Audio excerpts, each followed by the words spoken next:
ஆனால் எல்லா பத்திரிகை நண்பர்களுக்கும் எங்களுடைய மரியாதை கலந்த வணக்கத்தை தெரிவித்துக் கொள்கின்றோம். என்னோடு இந்த பத்திரிகையாளர் சந்திப்பில் மூத்த தலைவர், முன்னாள் மாநிலங்களுடைய ஆளுநராக இருந்த தமிழிசை சவுந்தரராஜன் அக்கா அவர்களும், பாரதிய ஜனதா கட்சியினுடைய மூத்த தலைவர் அண்ணன் சக்கரவர்த்தி அவர்கள், அண்ணன் விபி துரைசாமி அவர்கள், அண்ணன் கரு நாகராஜ் அவர்கள் உள்ளிட்ட நம்ம அண்ணன் வெங்கடேஷ் அவர்கள், அண்ணன் ஏஎன்எஸ் பிரசாத் அவர்கள், பாரதிய ஜனதா கட்சியினுடைய வழக்கறிஞர் பிரிவினுடைய தலைவராக இருக்கக்கூடிய அண்ணன் குமரகுரு அவர்கள், நம்முடைய மாவட்டத்தினுடைய இந்த பகுதியினுடைய தலைவர்கள் எல்லோரும் இருக்கின்றார்கள்.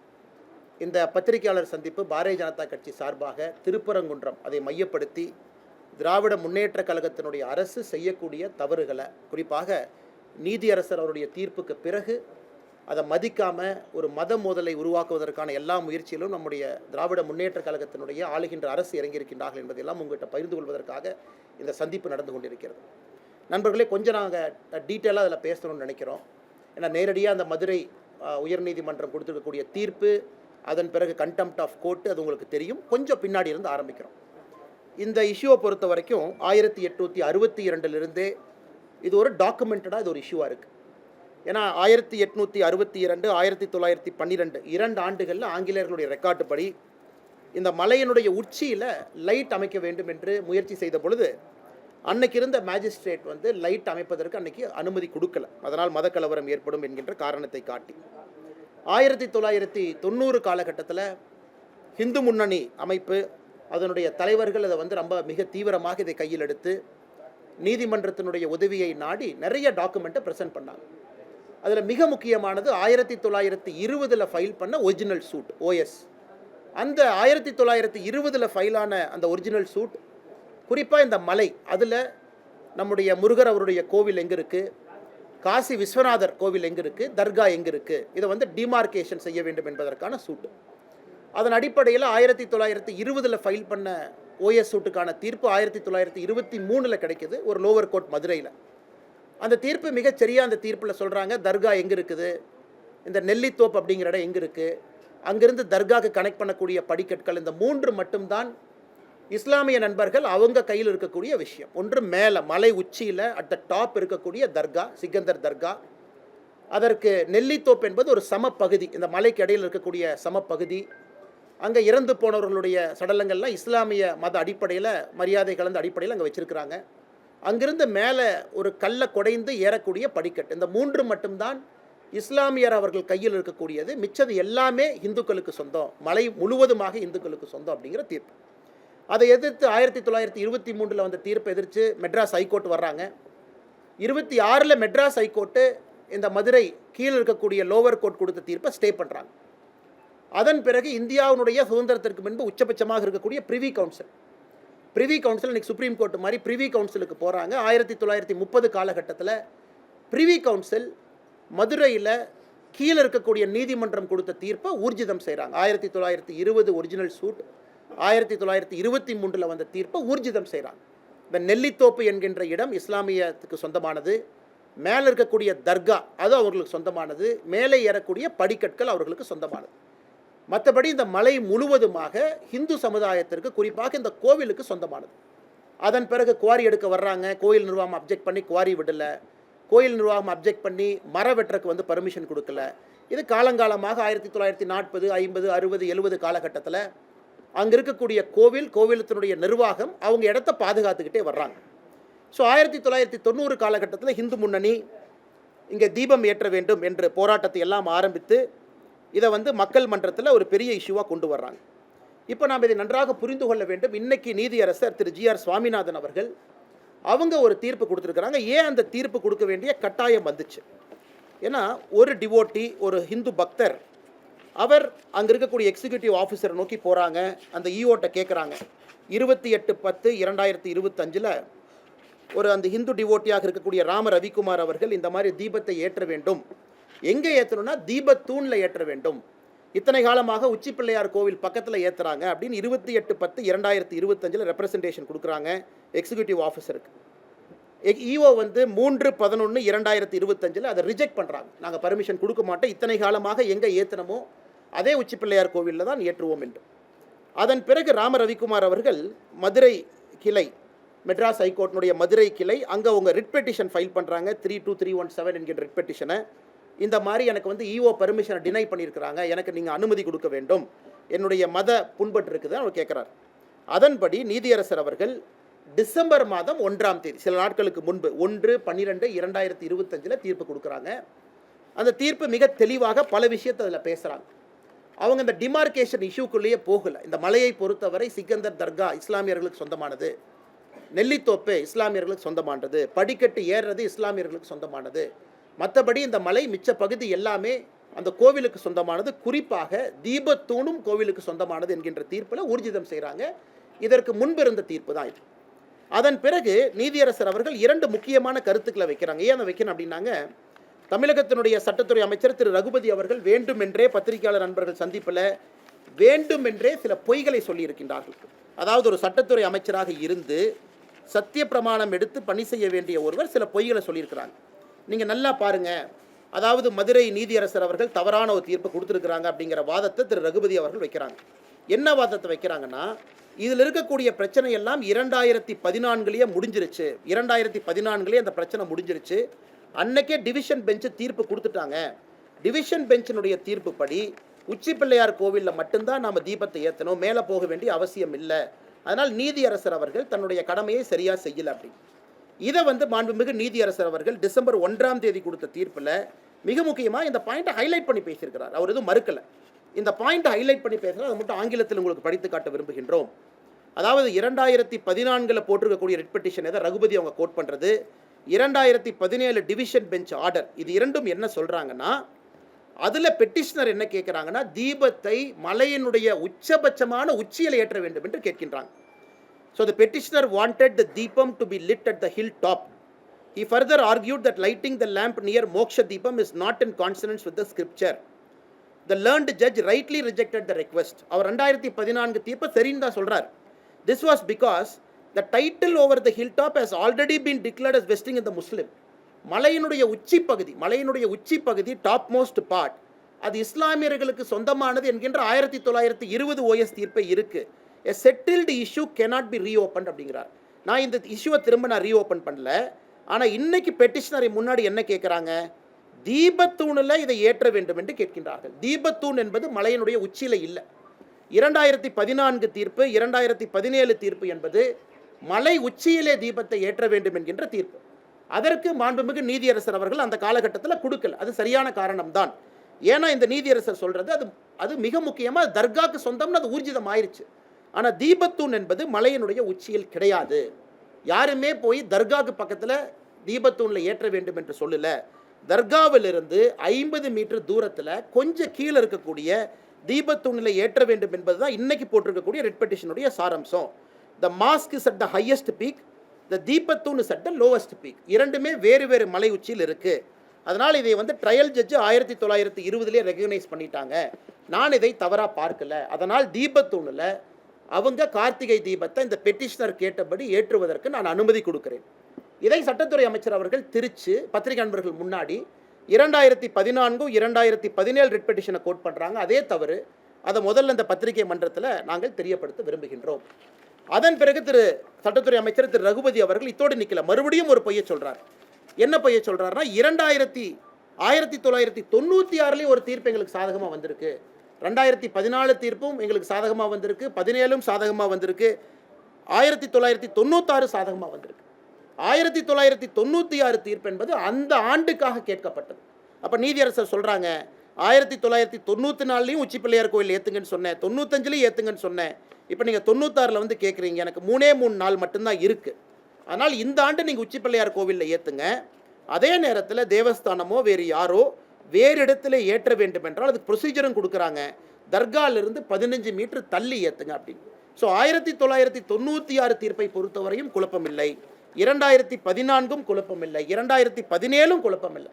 இந்த மூன்றும் வேறு வேறு விஷயத்தை எடுத்து இன்னைக்கு ரகுபதி அவர்கள் ஒரு பொய்யை சொல்லி பத்திரிகை நண்பர்கள்ட்ட இன்னைக்கு நீதியரசர் அவர்கள் தவறான தீர்ப்பை கொடுத்திருப்பதா சொல்கிறாங்க. இதை முதல்ல உங்களுக்கு கிளாரிஃபை பண்ணணும்.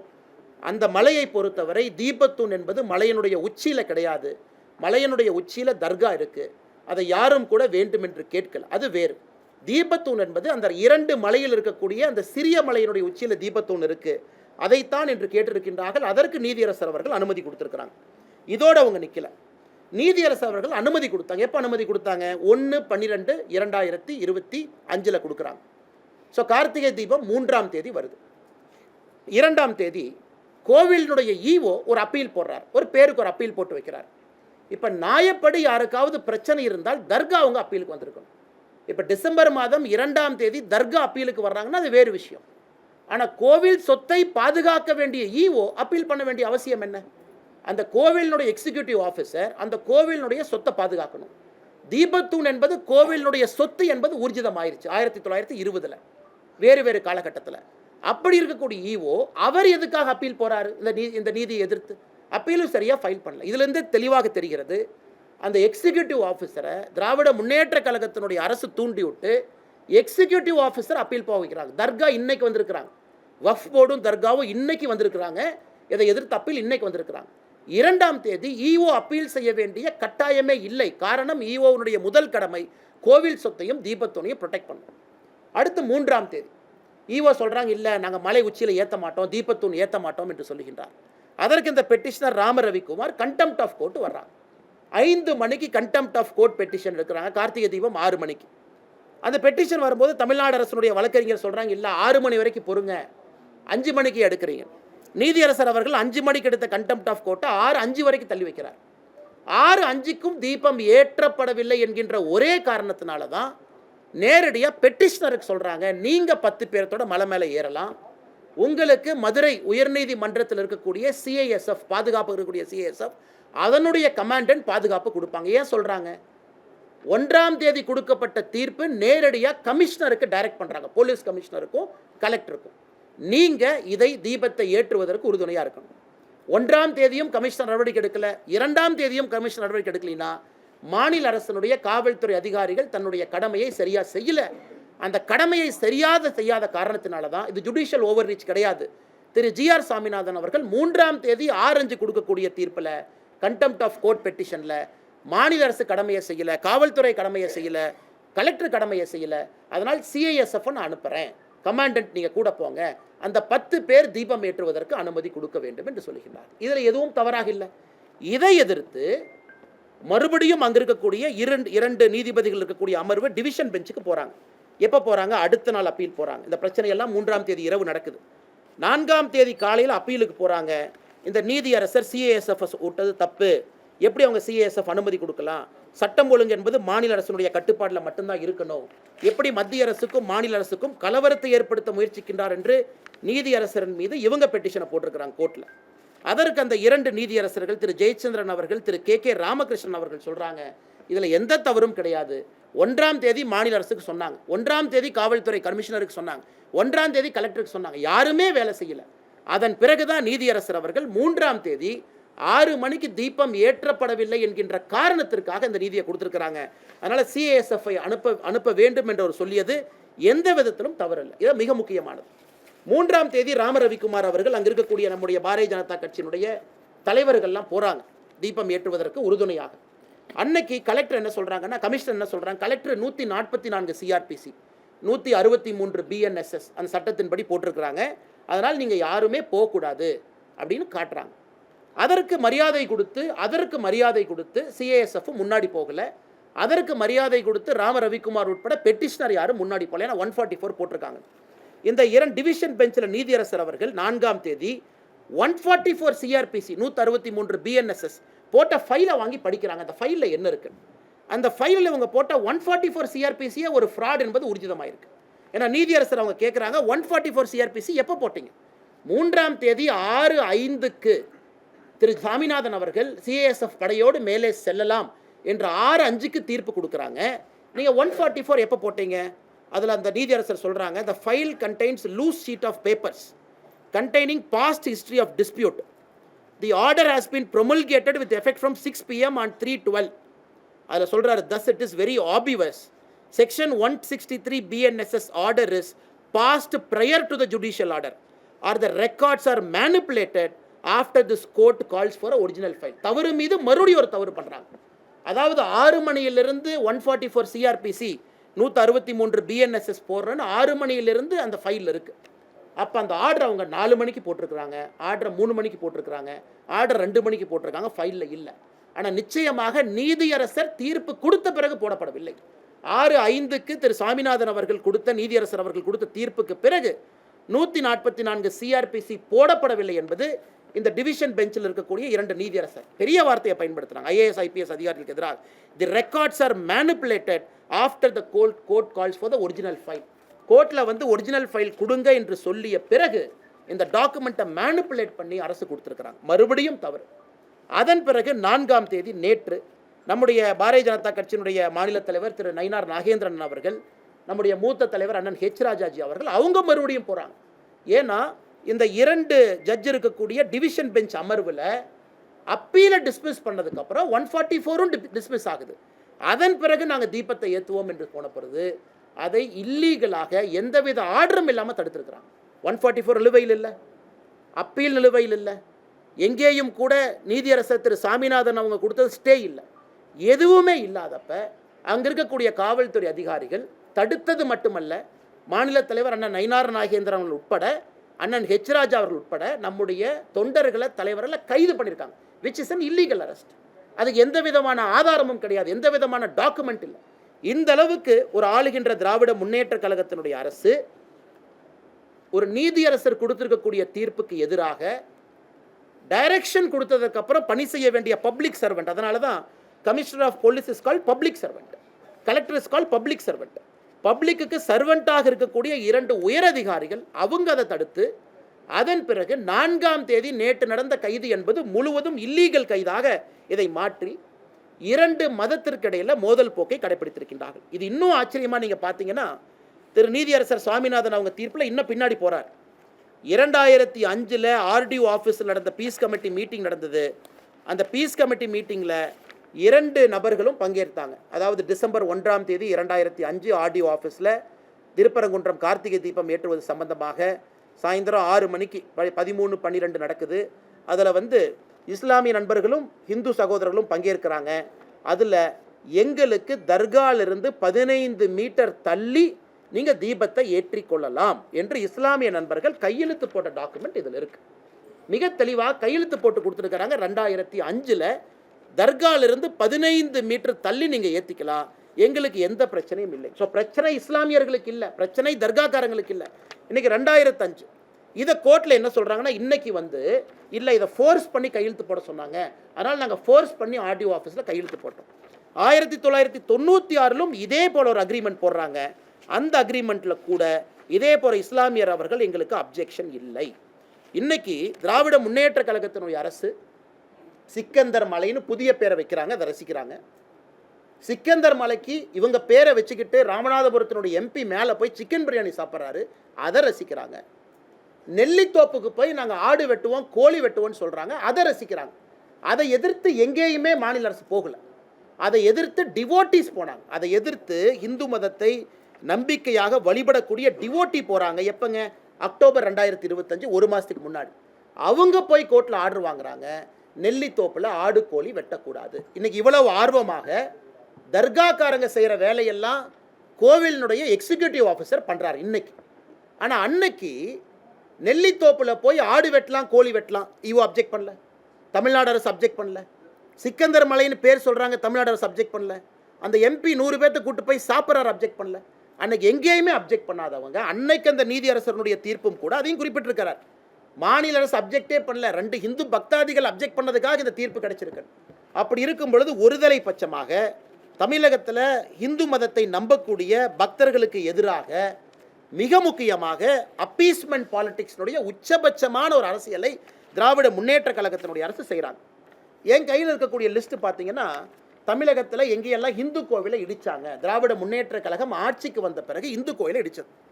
இதில் நிறையா கோவை மாநகர் முத்தானம்மன் கோயிலிருந்து, வேத விநாயகர் டெம்பிள் மின்ட் ரோடு சென்னையிலிருந்து, சூலூர் வாசுதேவர் டெம்பிளிலிருந்து, தஞ்சாவூர் குபேர விநாயகர் டெம்பிளிலிருந்து, கீழவாசல் பகுதி ஆதிமாரியம்மன் கோவிலிருந்து, அரியலூர் மாவட்டம் சனீஸ்வரன் பகவான் கோயில் மேட்டுப்பாளையம், திருவள்ளூர், பெரம்பூர், அது இருக்குதுங்க, லிஸ்ட் இருக்குது. 161 தாண்டிட்டாங்க.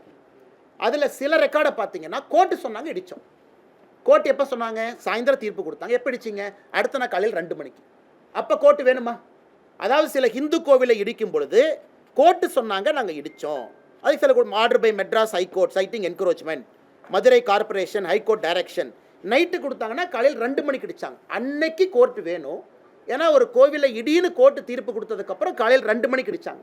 ஆனால் இன்றைக்கி அதே கோர்ட்டு திருப்பரங்குன்றம் மலையின் மீது தீபத்தூணில் தீபத்தை ஏற்றுங்கன்னு கோர்ட் சொல்லும் பொழுது இவர்களுக்கு கோர்ட்டு வேண்டாம். கிட்டத்தட்ட 161 கோயிலில் பல இடத்துக்கு சோர்ஸே இல்லை, ஆர்டரே இல்லை. எந்த ஆர்டர் பேசிஸில் அவங்க இடித்தாங்க, கோர்ட் ஆர்டரே இல்லை. அப்படி இருக்கும் பொழுது எத்தனை சர்ச்சை, எத்தனை மாஸ்கை இல்லீகலாக அவங்க இடிச்சிருக்கிறாங்க.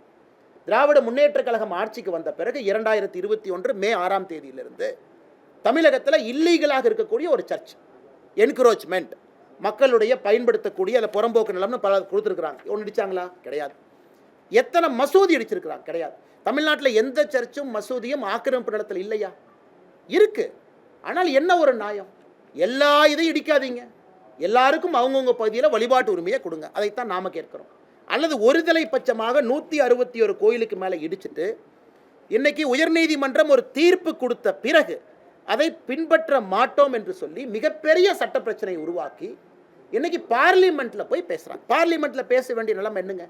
பார்லிமெண்ட்டில் இவர்கள் போய் இந்தியாவினுடைய மத நல்லிணக்கத்தை கெடுத்துட்டேன்னு இவங்க பேசணும், அரசியலமைப்பு சட்டத்தை தூக்கி போட்டு விட்டேன் என்று பேசணும், ஒரு கோர்ட்டு கொடுத்த ஆர்டரை ஃபாலோ பண்ணலின்னு தான் பார்லிமெண்ட்டில் பேசணும்.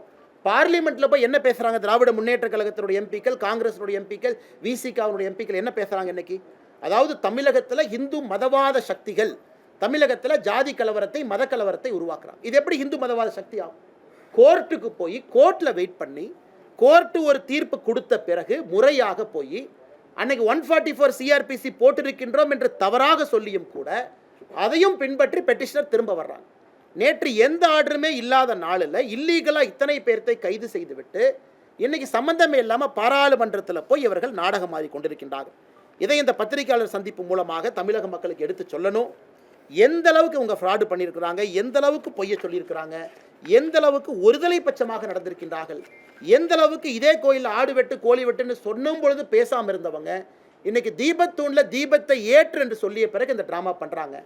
சட்டத்தை பாதுகாக்க வேண்டிய சட்டத்துறை அமைச்சர் 2014-17 தீர்ப்பையும் 1996 தீர்ப்பையும் வேண்டுமென்றே திரித்து, அதுக்கும் இந்த கேஸுக்கும் சம்பந்தம் இல்லை, வேண்டுமென்றே திரித்து, இதில் ஹிந்து பெட்டிஷனர் யாரும் மலை உச்சியினுடைய தர்கா இந்துக்களுக்கு சொந்தம் என்று கேட்கவில்லை. That is a settled issue.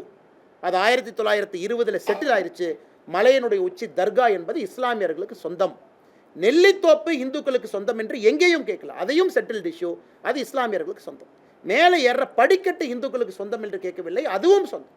ஆனால் மலை உச்சியில் இல்லாமல் கீழே இருக்கக்கூடிய தீபத்தூணில் நாங்கள் கார்த்திகை தீபத்தன்று இதை ஏற்ற வேண்டும் என்று ஏற்ற போகிறவங்களை 2 நாட்களாக அலக்கழித்து மதுரை மாநகரத்தையே அல்லோலப்படுத்தி அவ்வளவு காவல்துறையை அனுப்பி மக்களுடைய இயல்பு வாழ்க்கையெல்லாம் கேள்விக்குறிக்கு ஆக்கிவிட்டு முதலமைச்சர் அன்னைக்கு காலையில் ட்வீட் போடுறார். மதுரைக்கு என்ன தேவை?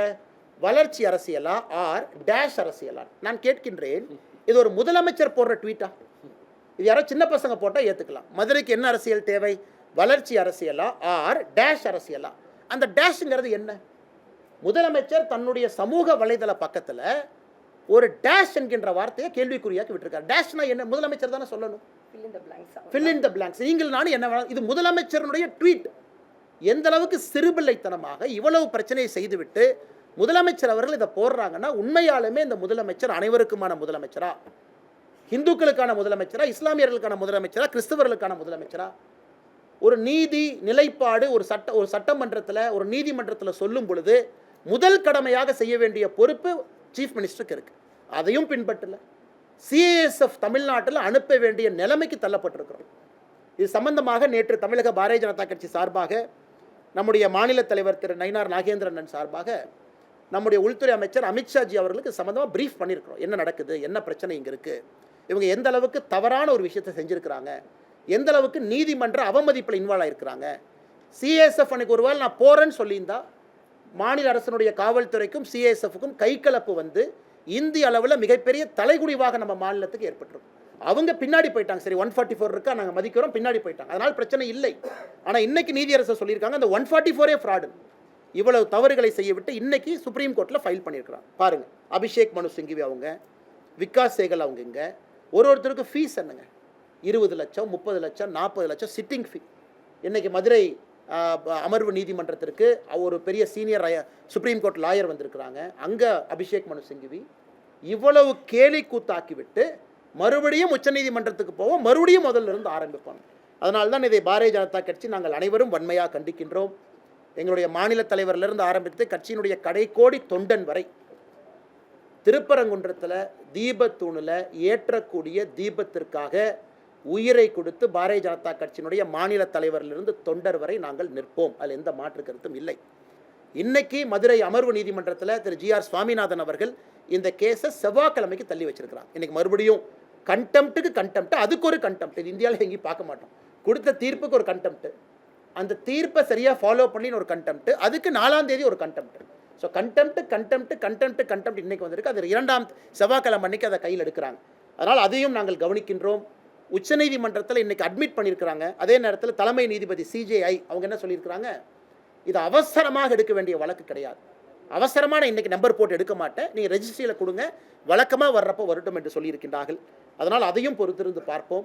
நீதி நிலைநாட்டப்பட்டிருக்கிறது இங்கே நீதிமன்றத்தில்.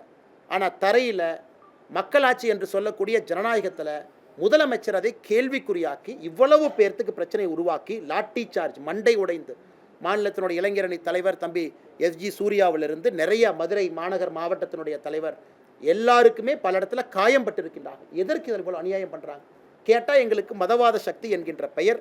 அதனால் தமிழிசை அக்கா எல்லாமே இங்கே இருக்கிறாங்க. இதை விவரமாக உங்களுக்கு சொல்லணும், உங்களுக்கு தெரிஞ்சிருக்கும், இருந்தும் சொல்லணும். 1920 96, 2014, 17, 2025 தீர்ப்பு, இது வந்திருக்கக்கூடிய அனைத்தும் சாமானிய மனிதன், நீங்கள் ஹிந்துவாருங்க, இஸ்லாமியராங்க, கிறிஸ்தவராருங்க, சாமானிய மனிதன் இதை உத்து பார்த்தாங்கன்னா அவர்களுக்கு நியாயம் புரியும். யாருக்கும் எதிரானவங்க கிடையாது. தர்காவில் இஸ்லாமியர் போய் வழிபடட்டும், தப்பே இல்லை. நெல்லித்தோப்புக்கு அவங்க போட்டும், படியை பயன்படுத்தி மேலே ஏறட்டும், யாரும் அவர்களை தடுக்கவில்லை. ஹிந்துக்கள் கேட்பது கோவிலினுடைய எல்லை பகுதிக்குள்ள கோவிலினுடைய கட்டுப்பாட்டில் இருக்கக்கூடிய தீபத்தூணில் நாங்கள் கார்த்திகை தீபத்தன்னைக்கு ஒரே ஒரு நாள் ஏற்றுறோம். அது பார்த்தீங்கன்னா பல இடத்துல சொல்லியிருக்கிறாங்க. ஒரு மலையின் மீது ஒரு தீபத்தை ஏன் ஏற்றுறோம்னா அதை பாற்று வீட்டில் நம்ம ஏற்றுவோம். இந்த மலையின் உச்சியில் தீபம் ஏற்றுவதற்கான காரணம் என்னங்க, மலை பெரும்பாலும் அந்த பகுதியினுடைய ஒரு உயர்ந்த நிலையில் இருக்கும். எல்லோரும் அதை பார்க்கலாம், சுற்றி இருக்கக்கூடிய கிராமத்தில் பார்க்கலாம். ஒரு காலகட்டத்தில் வாட்சு டைமு யாருமே இல்லாத காலகட்டத்தில் எல்லாருமே கோபுரத்தை பார்ப்பாங்க. அங்கே தீபம் ஏற்றப்பட்ட பிறகு வீட்டில் விளக்கேற்றுவாங்க. இதுதான் நடைமுறை. இதை 100 ஆண்டு காலமாக இது வேறு வேறு காலகட்டத்தால் இது தவிர்க்கப்பட்டிருக்கிறது.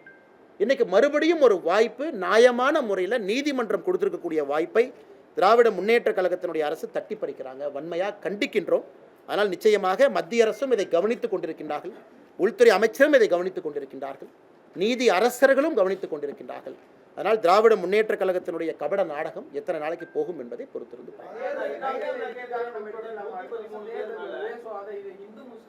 ஆனால் நீங்கள் பாருங்கள், இதில் திரு ராம ரவிக்குமார் அவர்களும் மொத்தம் 6 பெட்டிஷனர். முதல் பெட்டிஷனர் ராம ரவிக்குமார், அவரோட 5 பேர். 6 பெட்டிஷனருக்காகத்தான் நிறைய பேர் அதுவும் கேட்டீங்க, எதுக்கு 10 பேர் அனுப்பணும்? 6 பெட்டிஷனர் கூட 4 பேர், லாயர் இருக்கலாம் 10 பேர். அதனால் இத்தனை பெட்டிஷனரும் இதுவரை அமைதி காக்கிறாங்க. யாரும் இஸ்லாமிய சகோதரர்களுக்கு எதிராக ஒரு வார்த்தை தவறாக பேசலை. யாரும் தர்கா எங்களுக்கு சொந்தம் என்று கேட்கல, யாரும் நெல்லித்தோப்பை எங்களுக்கு சொந்தம் என்று கேட்கல. மிக அமைதியான முறையில் அறவழியில் லட்டி சார்ஜ் அடி வாங்கிக்கிட்டு எல்லாரும் நிற்கிறாங்க. எங்களுடைய உரிமையை நிலைநாட்டி கொடுத்துருக்கக்கூடிய நீதிமன்றம் சொல்லியிருப்பதை நாங்கள் செய்கிறோம். அப்படி இருக்கும் பொழுது எங்கே இவங்க மதக்கலவரத்தை ஏற்படுத்துகிறாங்க? பப்ளிக் ப்ராப்பர்ட்டியை சேதப்படுத்தினாங்களா? இத்தனை போலீஸை குவிக்கிறாங்க, ஆயிரக்கணக்கான போலீஸை மதுரையில் குவிக்கிறாங்க.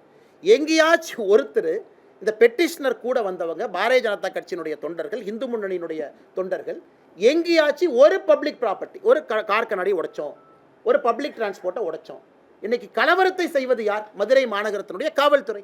எவ்வளவு பேரிகேட் போடுறாங்க? ஆயிரக்கணக்கான பேரிகேட்.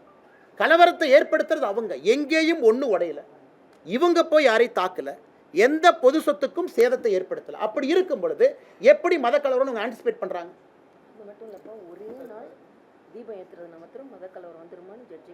ஜட்ஜு பாருங்க, ஒரே நாள் 3ஆம் தேதி டிசம்பர், அக்கா சொல்றாங்க டிசம்பர் 3ஆம் தேதி 6 மணிக்கு தீபத்தை ஏற்றிட்டு வந்துடுறாங்க. அதன் பிறகு 4ஆம் தேதி போறதில்லை, 5ஆம் தேதி போறதில்லை, அடுத்த தீபத்துக்கு போவாங்க. அப்படி இருக்கும் பொழுது எப்படி அதனால் மத கலவரம் ஏற்படும்? அதுவும் நீதியரசர் இன்னும் ஒரு படி போறாரு. இங்க பாருங்க, கோவிலுடைய சொத்தை பாதுகாங்கிறார். இந்த தீபத்தூணே கோவிலுடைய சொத்து. நீங்க தீபத்தை ஏற்றினா தானே அதை பாதுகாக்க முடியும். அதனால தயவு செய்து தீபத்தை ஏத்துங்கன்னு சொல்றாங்க. விசித்திரம். நம்முடைய தலைவர்கள் சொன்னது போல், அக்கா சொன்னது போல, தர்காவினுடைய அதிகாரிகள் போய் அப்பீல் பண்ணல, கோவிலினுடைய ஈஓ போய் அப்பீல் பண்றாங்க. இதை விட வெக்கக்கேடு நம்ம எங்கேயாச்சும் பார்த்துருக்கிறோமா?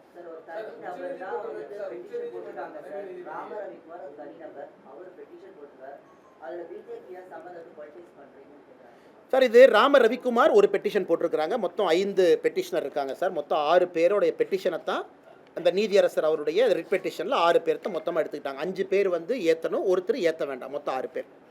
இப்போ அரசியல் கட்சியினுடைய அடிப்படை உரிமை, அடிப்படை கடமை மக்களுக்காக நிற்பது. நாங்கள் மக்கள் மனநிலையை பிரதிபலிக்கிறோம். மதுரை மாநகரத்தில் இருக்கக்கூடிய மக்கள் மனநிலையை பிரதிபலிக்கிறோம். அவர்களும் மக்கள் தான். நீதிமன்றம் ஒரு தீர்ப்பு கொடுக்குறாங்க, அதற்கு பாரதிய ஜனதா கட்சி ஆதரவாக இருக்குது.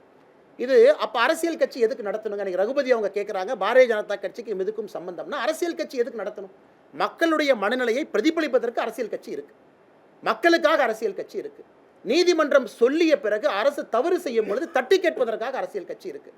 அரசியல் கட்சியினுடைய அடிப்படை கடமை இது. அதனால தான் திரும்ப சகோதரர் கேட்குறேன், நீங்கள் ரகுபதி அண்ணங்கிட்ட கேட்கணும், யாராவது பாரதிய ஜனதா கட்சியினுடைய தொண்டனோ தலைவனோ பொது சொத்துக்கு சேதத்தை ஏற்படுத்தினோமா அப்படின்னா அவர் கேட்குற கேள்வி கரெக்ட். எங்கேயாவது நாங்கள் மதக்கலவரத்தை ஏற்படுத்தினோமா? எங்கேயுமே கிடையாது.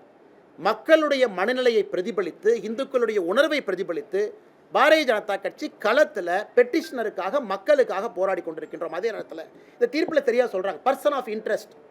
பெட்டிஷனர் மட்டும் பர்சன் ஆஃப் இன்ட்ரெஸ்ட் இல்லைங்க. ஹிந்து மதத்தை நம்பக்கூடிய எல்லோருமே பர்சன் ஆஃப் இன்ட்ரெஸ்ட் தான்.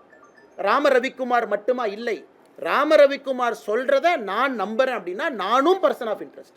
அது தமிழ்நாடு என்டோமெண்ட் HRNCயில் அதுவும் இருக்குது. அதனால் ராம ரவிக்குமார் பெட்டிஷனாக இருக்கலாம், அதை நம்பக்கூடிய நானும் பர்சன் ஆஃப் இன்ட்ரெஸ்ட் என்பது பல தீர்ப்பில் சொல்லியிருக்கிறாங்க. அதனால் எல்லோருக்கும் ஆதரவாக நாங்கள் நின்று கொண்டிருக்கின்றோம் என்கின்ற கருத்தை பணிவாக உங்களுக்கு தெரிவித்துக் கொள்கிறேன்.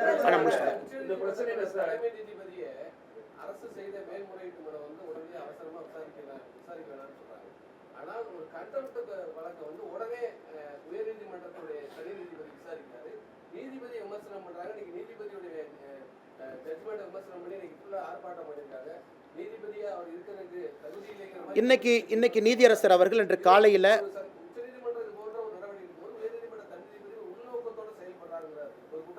அண்ணா இதில் உள்நோக்கம் என்கின்ற, அதனால தான் ரொம்ப டீட்டெயிலாக ஜட்ஜ்மெண்ட்டை பேசுகிறோம்.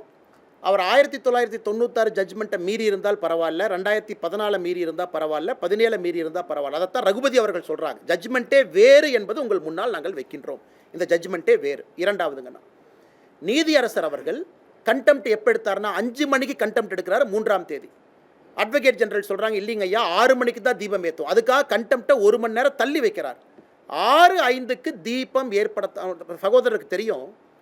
அரசு வழக்கறிஞர்கிட்ட கேட்குறாரு, ஈஓ எங்கேன்னு. ஈஓ ஃபோனை சுவிட்ச் ஆஃப் பண்ணிட்டாருங்க ஐயான்னு. நான் சொல்கிறது 3ஆம் தேதி 6:05க்கு நடந்த கண்டெம்ட்டில் ஏற்பாடு செய்யலை, பெட்டிஷனரை கூப்பிடல, 1ஆம் தேதி ஈஓ நடவடிக்கை எடுக்கலை, 2ஆம் தேதி எடுக்கலை, 3ஆம் தேதி கண்டெம்ட் ஆஃப் பெட்டிஷன் வரும்போது கோர்ட்டு வரும்பொழுது அரசு வழக்கறிஞர்கிட்ட கேட்குறாங்க, ஈஓக்கு ஃபோனை போடுங்க. ஈஓ அவைலபிள் இல்லைங்கிறாங்க. ஸோ ஈஓ வரல, வீடியோ கான்ஃபரன்ஸ் வரல. இன்னைக்கு மதுரையினுடைய போலீஸ் கமிஷனர், கலெக்டர் சம்மன் பண்ணியிருக்காங்க, வரல. இன்றைக்கும் நீதியரசர் சொல்லியிருக்கிறாங்க, ஜாதிகளை உள்ளழுக்கிறீங்க, தவறாக பேசுகிறீங்க, பொய்ய சொல்கிறீங்க, எங்களுடைய பொறுமைக்கும் எல்லை இருக்குது, பொறுமையாக பார்த்துக்கிட்டு இருக்கோம், செவ்வாய்க்கிழமை அன்னைக்கு தள்ளி வச்சுருக்கோம். எங்களை பொறுத்தவரை நீதியரசர் அவர் வரம்புக்குள்ளே நடந்திருக்கிறாரு. எக்ஸசிவ் ஜுடிஷியல் ஓவர் ரீச் எங்கேயுமே இல்லை. மாநில அரசு தன்னுடைய வரம்பையெல்லாம் மீறி இதை கேலி கூத்தாக்கி இருக்கிறாங்கிறது எங்களுடைய வாதம்.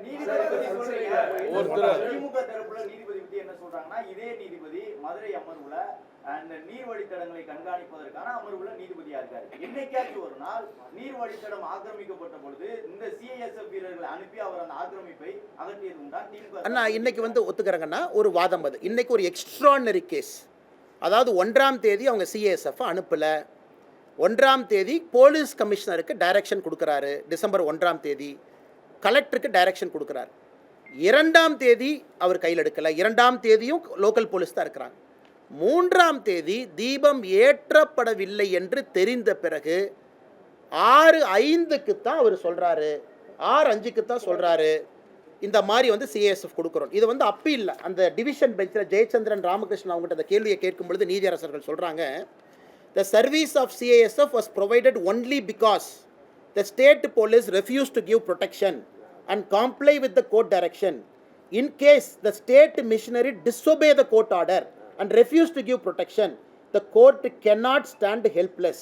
அதாவது நீதியரசர் திரு ஜிஆர் சுவாமிநாதன் அவர்கள் எடுத்திருக்கக்கூடிய அந்த தீர்ப்பு முடிவுக்கு அடுத்த நாள் டிவிஷன் பெஞ்சில் நீதியரசர் ஜெயச்சந்திரன் அவர்களும் ராமகிருஷ்ணன் அவர்களும் முழு ஆதரவு கொடுத்துருக்குறாங்க. அதாவது ஒரு நீதிபதி இல்லை.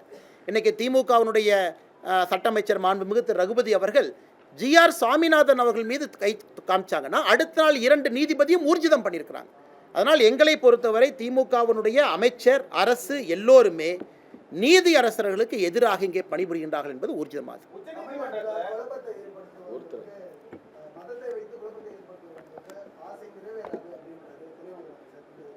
துரைமுருகன் ஐயாக்கு இது தெரியுமா எனக்கு தெரியலீங்க. துணை முதலமைச்சர் திரு உதயநிதி ஸ்டாலின் அவர்களுக்கு எஸ்ஐஆர்னு என்னன்னே தெரியல. பத்திரிகை நண்பர்கள் எஸ்ஐஆர் கேட்டதுக்கு புது விளக்கம் கொடுக்குறார். இந்தியாவில் யாருமே எஸ்ஐஆருக்கு ஒரு துணை முதலமைச்சராக இருக்கிறவருக்கு எஸ்ஐஆர் விளக்கமே தவறு. அதனால் உண்மையாலுமே அவருக்கு இந்த கோர்ட் இஷ்யூ தெரியுமா, ஜட்ஜ்மெண்ட்டு தெரியுமா, தெரிஞ்சு தான் பேசுகிறாரா அப்படிங்கிறது மாண்புமிகு துணை முதலமைச்சரின் மீது எங்களுடைய குற்றச்சாட்டு. இரண்டாவது, மாண்புமிகு துணை முதலமைச்சர் அவர்கள் இன்னைக்கு புரிஞ்சுக்கணும், 1ஆம் தேதி சொன்னாங்க, 2ஆம் தேதி சொன்னாங்க, 3ஆம் தேதி சொன்னாங்க. அன்னைக்கு துணை முதலமைச்சர் எங்கே போனார்? அதாவது அவர்கள் ஆட்சியில் இருக்கக்கூடிய காவல்துறைக்கு டைரக்ஷன் கொடுத்துருக்குறாங்க. பின்பற்ற வேண்டியது துணை முதலமைச்சருடைய பொறுப்பு. எதுவுமே செய்யலை. இன்னைக்கு இந்த மாதிரி மதக்கலவரத்தை ஏற்படுது. திரும்ப திரும்ப நாங்கள் சொல்கிறோங்கன்னா, மதக்கலவரம் என்பது பொது சொத்துக்கு தீ வச்சாங்களா? இஸ்லாமிய நண்பர்களை யாராவது இங்கே தவறாக பேசினாங்களா? இஸ்லாமிய நண்பர்களுடைய சொத்தாக இருக்கக்கூடிய தர்கா இந்துக்களுக்கு சொந்தம் என்று எங்கேயாச்சும் சொன்னாங்களா? நெல்லித்தோப்பு கொடுங்கன்னு திரும்ப கேட்டாங்களா? எங்கேயுமே இல்லை. ஆனால் இதே உதயநிதி ஸ்டாலின் அவர்கள் அந்த ஸ்கந்தர் மலையை சிக்கந்தர் மலை என்று சொல்லும்போது எங்கே போனார்? இதே உதயநிதி ஸ்டாலின் அவர்கள் ஆடு கோழி வெட்டுவோம் நெல்லித்தோப்பில் சொல்லும்போது எங்கே போனார்? இன்னைக்கு மட்டும் கிளம்பி வர்றாருன்னா உதயநிதி ஸ்டாலின் அவர்கள் எல்லோருக்குமான துணை முதலமைச்சரா இல்லை குறிப்பிட்ட சமுதாயத்திற்கான துணை முதலமைச்சராங்கிற கேள்வியை நாங்களும் கேட்போம்ல.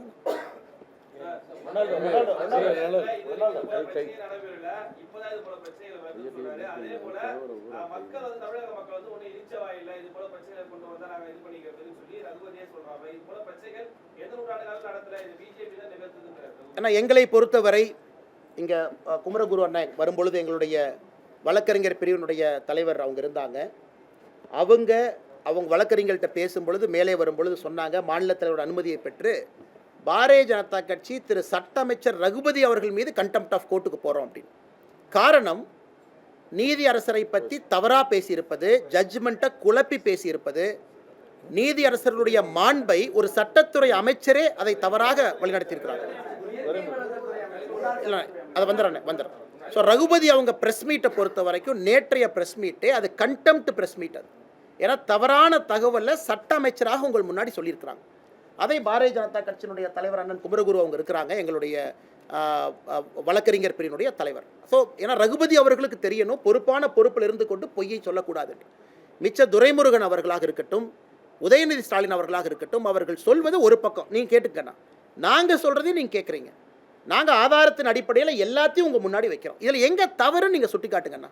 நீதியரசர் அவங்க சொல்கிறாங்க, மலை உச்சியின் மீது கிடையாது, உச்சிக்கு கீழே இருக்கக்கூடிய இன்னொரு மலையில் இருக்கக்கூடிய உச்சியில் தர்கா இருக்குது. அவரே பர்சனலாக போய் இன்ஸ்பெக்ட் பண்ணுறாரு.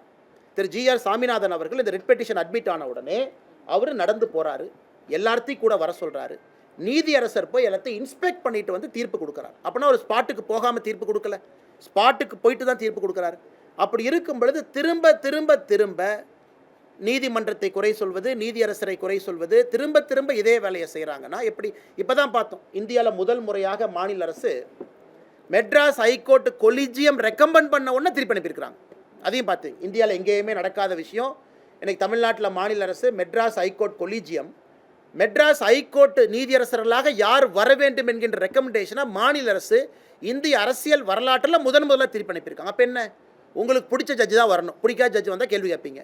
நீங்கள் போடுற ஜட்ஜு தான் வரணும். நிறைய நீதியரசர்கள், நாங்கள் எந்த நீதியரசர்கள் மீது தவறாக சொல்லலை, இதற்கு முன்பு திமுக கட்சியில் இருந்தவங்க அப்பா இருந்தவங்க, நாங்கள் ஏன் ஏற்றுக்கிட்டோம்? அது ஒரு ப்ராசஸில் வந்திருக்கிறாங்க, கொலிஜியத்தில் வந்திருக்கிறாங்க. மாநில அரசு ஏற்றுக்கிட்டாங்க, மத்திய அரசு ஏற்றுக்கிட்டாங்க, உச்சநீதிமன்றத்தினுடைய கொலிஜியம் ஏற்றுக்கிட்டாங்க.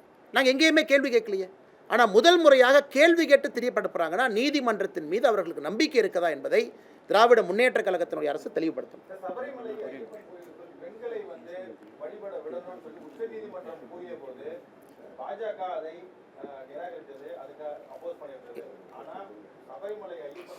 பெண்கள்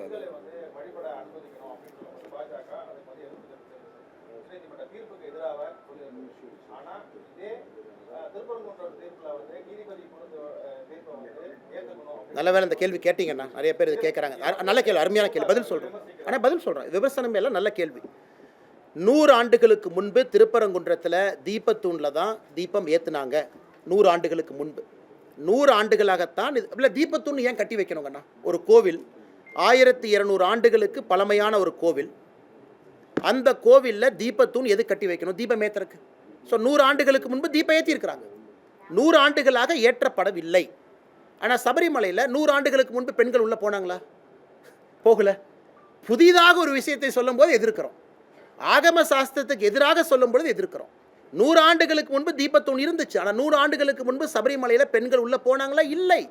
சபரிமலையில் ஆண்டாண்டு காலமாக இருக்கக்கூடிய வழக்கத்தை மாற்றி புதுசாக ஒரு பொய்யை சொல்லும் போது நாங்கள் எதிர்க்கிறோம்.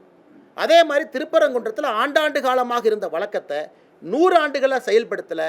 இன்னைக்கு செயல்படுத்த வேண்டும் என்று நீதிமன்றம் தீர்ப்பு கொடுக்கும் பொழுது அதற்கு அரணாக நாங்கள் நிற்கின்றோம். ஆனால் எங்கள் நிலைப்பாட்டில் சபரிமலையாக இருந்தாலும் திருப்பரங்குன்றம் இருந்தாலும் ஹிந்து மக்களுடைய உணர்வு, அவங்க என்ன நினைக்கிறாங்க, எது நியாயமோ, கோர்ட் என்ன சொல்லியிருக்கோ அதுலேயும் பார்த்தீங்கன்னா சரி, சபரிமலையில் எதற்காக கோர்ட் அப்பீல் நிறுத்தி வச்சாங்க?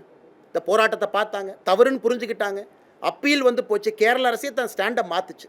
அதனால் இன்னைக்கு இந்த மாதிரி ஒரு குழப்பமான ஒரு விஷயத்தை திமுக சொல்கிறாங்கன்னா அவங்களுக்கு சபரிமலை இஷ்யூவும் புரியல, திருப்பரங்குன்ற இஷ்யூவும் புரியல. ரெண்டையும் குழப்பி சொல்லுகின்றார்கள். எங்களை பொறுத்தவரை எங்கள் நிலைப்பாடு சமமாக சரியாக இருக்கு. சரி, சார்,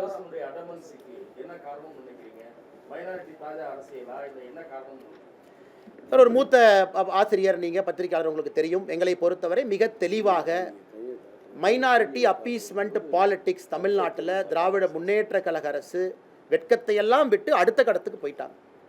இன்னைக்கு நீதிபதிக்கு எதிராக அங்கே இருக்கக்கூடிய ஜமாத் மக்களை வர சொல்கிறாங்க, பேரணி போகணுங்கிறாங்க, போஸ்ட் அடித்து ஒட்டுறாங்க. அங்கே இருக்கக்கூடிய ஒரு ஜமாத் நீதிமன்றத்திற்கு முற்றுகை போராட்டம் கால் பண்ணியிருந்தாங்க 4ஆம் தேதி. யாராச்சும் கைது பண்ணாங்களா? ஒரு நபரை கைது பண்ணியிருக்கிறாங்களா? சொன்னவங்களை கைது பண்ணியிருக்காங்களா? எதுவுமே கிடையாது. ஆனால் சோஷியல் மீடியாவில் போஸ்ட் போட்டால் கைது. இதுலேருந்து என்ன சொல்லுது? இங்கே இருக்கக்கூடிய இந்துக்களுக்கு ஒரு நியாயம், இன்னொரு மதமாக இருந்தால் ஒரு நியாயம். மிக தெளிவு. நீதிபதி அவர்கள் ஒரு நீதிபதி இல்லை சார், ஜிஆர் சுவாமிநாதன் அவங்க கொடுக்குறாங்க. அதுக்கு மேலே டிவிஷன் பெஞ்ச் 2 நீதிபதி ஊர்ஜிதம் செய்கிறாங்க. அப்படி சொல்லியும் கூட கேட்க மாட்டேன் அப்படின்னு திராவிட முன்னேற்ற கழகம் நிற்கிறாங்கன்னா தாஜா மத அரசியல் கையில் எடுத்திருக்கிறாங்க. தேர்தலுக்கு மைனாரிட்டி வாக்குகளை அப்படியே லட்டு மாதிரி சிந்தாமல் செதறாமல் திமுக எடுக்க வேண்டும் என்று நினைக்கிறாங்க. இதை உண்மையை சொல்ல வேண்டும் என்றால் நிறைய இஸ்லாமிய நண்பர்களும் கிறிஸ்தவ நண்பர்களுமே அதை விரும்பலை. தேவையில்லாமல், ஏன் தர்காவே வந்து பெட்டிஷன் இல்லைங்க சார். 3ஆம் தேதி தர்கா வரல, 4ஆம் தேதி தர்கா வரல, இன்றைக்கி தான் தர்கா வந்திருக்கிறாங்க. வெறும் எக்ஸிக்யூட்டிவ் ஆஃபீஸர் இந்து கோவிலை ப்ரொடெக்ட் பண்ண வேண்டிய ஈவோவை தூண்டி விட்டு இந்த கபட நாடகத்தை போடுறாங்க. அதனால் மைனாரிட்டியும் இதை ரசிக்கலை, மெஜாரிட்டியும் ரசிக்கலை. கடைசியில் அப்பம் தின்ன குரங்கு 2 அப்பத்தை தின்ன மாதிரி எந்த ஓட்டும் வரப்போகிறதில்ல. நடுத்தெருவில் தான் திராவிட முன்னேற்ற கழகம் இருக்க போகிறாங்க. 2026 தேர்தல் ஊர்ஜி செய்யும் தேசிய ஜனநாயக கூட்டணி அமித்ஷாஜி அவர்கள் சொன்னது போல 3ல் 2 பங்கு மெஜாரிட்டியோடு வெற்றி பெறும்.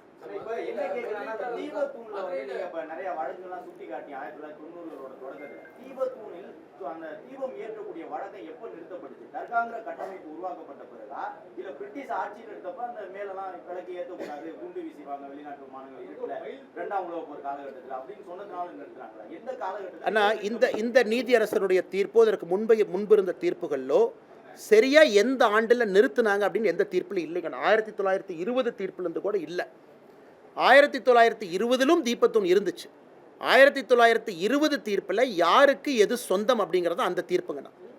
ஆனால் இன்றைக்கு அங்கே இருக்கக்கூடிய அர்ச்சகர்கள் என்ன சொல்கிறாங்க, எங்கள் அப்பா எங்கள் தாத்தா அவர்களுடைய பேச்சை வச்சு நாங்கள் சொல்கிறோம், இது சராசரியாக 1920 காலகட்டத்திலிருந்து ஏற்றப்படவில்லை அப்படிங்கிறது அவங்க கருத்து. அப்படின்னா 105 வருஷம், 105 இயர்ஸ்.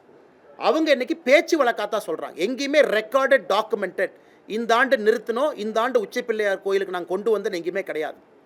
இன்னொரு காரணம் என்னென்னா, இதில் பெட்டிஷனர் சொல்கிறாங்க மோக்ஷ தீபம் தான் உச்சிப்பிள்ளையார் கோவில் பக்கத்தில் மோக்ஷ தீபம் தான் ஒரு காலத்தில் ஏற்றப்பட்டிருந்தது. கார்த்திகை தீபம் என்பது எப்பொழுதுமே தீபத்தூணில் இருந்துச்சு. எப்போ அது நிறுத்தப்பட்டதோ மோக்ஷ தீபம் ஏற்றக்கூடிய இடத்துல தான் கார்த்திகை தீபம் ஒன்றா வருது. அதே ஆகம சாஸ்திரத்தின்படி தவறுங்கிறது ஒரு ஆர்குமெண்ட். அதனால் இன்னைக்கு தீர்ப்பு ஹிஸ்டாரிக்கல் ரெக்கார்ட்ஸ் எல்லாம் பார்த்து இதற்கு முன்பு இருந்த நடைமுறையை திரும்ப கொண்டு வந்திருக்கிறாங்க. அதனால் இன்றைக்கி மாநில அரசு அவங்க கையில் ரெக்கார்ட் இருக்குது, அவங்க கையில் என்டோமெண்ட் ரெக்கார்ட் இருக்குது, அவங்க கையில் ஈஓ இருக்கிறாங்க. ஈஓ வந்து 3ஆம் தேதி நான் 3ஆம் தேதி 2ஆம் தேதி ஃபைல் பண்ணது, 1ஆம் தேதி தீர்ப்பு வந்து 2ஆம் தேதி ஃபைல் பண்ணது பார்த்தீங்கன்னா ஒரே ஒரு பேஜை மட்டும்தான் ரெஜிஸ்ட்ரியில் ஃபைல் பண்ணுறாரு. அதையும் நீதிபதி சுட்டி காட்டுறாங்க. ஒப்புக்கு சப்பானியாக ஈஓ வந்து ஒரு பேஜை ஃபைல் பண்ணிவிட்டு ஓடிட்டார். அதுவும் இன்அட்மிசிபிள். ஸோ ஈஓவை பொறுத்த வரைக்கும் 1ஆம் தேதி தீர்ப்பு கொடுத்தா 2ஆம் தேதி அப்ஜெக்ட் பண்ணும், போய் ஒரு பேப்பர் கொடுத்து வந்துட்டார். எந்த வித சப்போர்ட்டிங் டாக்குமெண்ட் இல்லை. அப்படி தான் இன்றைக்கி ஈஓ இருக்கிறாங்க. அதனால் திரும்பவும் நாங்கள் பத்திரிகை நண்பர்களுக்கு வலியுறுத்துகின்றோம். நீங்கள் பார்க்குறீங்க, நீங்கள் கிரவுண்டில் இருக்கிறீங்க, நீங்கள் கிரவுண்டில் போய் பார்ப்பீங்க. இது மத கலவரத்தை ஏற்படுத்துவதற்கான முயற்சி இல்லை. கடந்த 5 நாட்களாக யாராவது இஸ்லாமியருக்கு எதிராக பேசுகிறாங்களா? இல்லை. பொது சொத்தை சேதப்படுத்தினாங்களா? இல்லை. காவல்துறை தவறான ஒரு விஷயத்தை சொல்லும் பொழுது கூட ஒபே பண்ணாங்களா? ஆமாம். 144 சிஆர்பிசியே பொய், அதை ஏற்றுக்கிட்டு திரும்பி வந்தாங்களா? உண்மை. நேற்று மாநில தலைவர் நயினார் நாகேந்திரன் அண்ணன், ராஜா அண்ணன், நம்ம தொண்டர்களை கைது பண்ணுறதற்கு காவல்துறைக்கு அனுமதி இருக்கா? இல்லை. ஏன்னா நேற்று 144 இல்லை. இத்தனையும் பொறுத்து கொண்டிருக்கின்றோம். ஆனால் திமுக எங்களை பார்த்து நாங்கள் தவறு செய்கிறோன்னு சொல்கிறத எப்படி பொறுத்துக்க முடியுங்க? முதலீட்டாளர் மாநாடு நடைபெற இருக்கக்கூடிய நிலையில மதுரையோட மாண்பை குலைக்கிறதுக்கு சர்வதேச முதலீட்டாளர் மத்தியில் வந்து மதுரையோட நற்பெயரை கெடுக்கிறதுக்கு தான் பாஜக இது மாதிரி. அண்ணே 1ஆம் தேதி தீர்ப்பு வந்துச்சு. 3ஆம் தேதி 6:05க்கு தீபத்தை விட்டுருந்தாங்கன்னா எல்லா ஃப்ளைட்டும் மதுரையில் இறங்கியிருக்கும், எல்லா இன்வெஸ்டரும் வந்திருப்பாங்க. யார் பிரச்சனை ஏற்படுத்தினது? 3ஆம் தேதி 6 மணிக்கு தீபத்தை ஏற்றுங்கன்னு சொன்ன பிறகு நான் ஏற்ற மாட்டேன் என்று சொன்னவர் பிரச்சனையை உருவாக்குனாரா? இல்லை நீதிமன்றம் சொல்லி இருக்குன்னு வீதிக்கு வந்தவங்க பிரச்சனையை உருவாக்குனாங்களா? ஸோ எல்லோருக்குமே தெளிவாக தெரியும், நீதிமன்றம் சொன்னதை கேட்க மாட்டோம் என்று சொன்ன திராவிட முன்னேற்ற கழகம் தான் பிரச்சனையை உருவாக்குனாங்க. அது மட்டும் இல்லைங்கண்ணா, திராவிட முன்னேற்ற கழகத்துக்கு மதுரை இன்வெஸ்டர் சமிட்டுக்கு யாரும் வரமாட்டோம் என்று சொல்லியிருப்பாங்க போல. அதனால் அதை திசை திருப்புவதற்காக அவங்களே இந்த பிரச்சனையை ஆரம்பிச்சிருக்கிறாங்க. அப்படி தான் நாங்கள் பார்க்குறோம். நீ முதலீட்டாளர் சமிட் நல்லா நடத்தணும்னு திமுக அரசு முடிவு பண்ணியிருந்தாங்கன்னா அவங்க இந்த பிரச்சனையை வளர விடுறாங்க. தீர்ப்பு வந்துச்சு, 3ஆம் தேதி தீபத்தை ஏற்றுறதுக்கு போலீஸ் 2 பேர்த்த கூட அனுப்பிச்சிருப்பாங்களேன்னா, அதுவும் 10 பேர் மட்டும் வாங்கினா எதுக்கு அத்தனை பேர் போகிறாங்க? 10 பேர் தான் போகிறாங்க. இல்லைப்பா பெட்டிஷனர் மட்டும் 6 பேர் வாங்கப்பான்னு கமிஷனர் சொல்லியிருந்தா 6 பேர் மட்டும் போக போகிறாங்க. அதுவும் சொல்லலை. அதில் ஆச்சரியம் பாருங்கள், ராம ரவிக்குமார் அவர்கள் கமிஷனர் சொல்கிறாங்க, ஐயா 144 போட்டிங்க, ஆனால் 144ல் 3 பேர் போகிறதுக்கு அனுமதி இருக்குல்ல. கமிஷனர் முழிக்கிறார், இதான புதுசாக இருக்கேன், 3 பேர்த்தையும் விட மாட்டேன்னா தப்பு செஞ்சது யார்? 144ல் 3 பேர் போகிறதுக்கு அனுமதி இருக்குல்லண்ணா. பிலோ 4 4க்கு எக்ஸீட் ஆகக்கூடாது, 4 பேர். ஏன் அது 3ஐ அனுமதிக்கல, 4ஐ அனுமதிக்கல? 144 போட்ட பிறகு 163 BNSS 3 பேர் அனுமதிச்சிருக்கலாமே. 3 பேர் போய் தீபத்தை ஏற்றிட்டு வந்திருப்பாங்களே. அங்கே இருக்கக்கூடிய 1000 பேரும் போக வேண்டும் என்று சொல்லலீங்கண்ணா. 3 பேர் போனாலும் எங்களுக்கு சம்மதம் தான். அதையும் விடாமல் இன்னைக்கு கலவரத்தை ஏற்படுத்தி இருப்பது திராவிட முன்னேற்ற கழகத்தினுடைய அரசு. அதனால் இங்கே வந்திருக்கக்கூடிய எல்லா பத்திரிகை நண்பர்களுக்கு எங்களுடைய தாழ்மையான நன்றிகளை தெரிவித்துக் கொள்கின்றோம். எல்லாருமே பெரிய அளவில் வந்திருக்கிறீங்க. ஆனால் அந்த கேஸை நிற்காதுங்கண்ணா, அது இல்லீகல் கேஸுங்கண்ணா. அதனால தான் அவங்களுக்கே தெரியும், மாநில தலைவரை கைது பண்ணாங்க, கூட்டிகிட்டு போனாங்க, மண்டபத்தில் வச்சாங்க, என்ன பண்ணுறதுன்னு தெரியல, 10:30 மணிக்கு விட்டாங்க. ஏன்னா அவர்களுக்கே தெரியும் எந்த ஆதாரத்தின் அடிப்படையில் கைது பண்ணீங்க. 144 நிலுவையில் இருக்கா? இல்லை. ஒரு தேசிய கட்சியினுடைய மாநில தலைவர், அவருக்கு பொறுப்பு இருக்குது, போனார், எந்த ஆதாரத்தில் கைது பண்ணீங்க?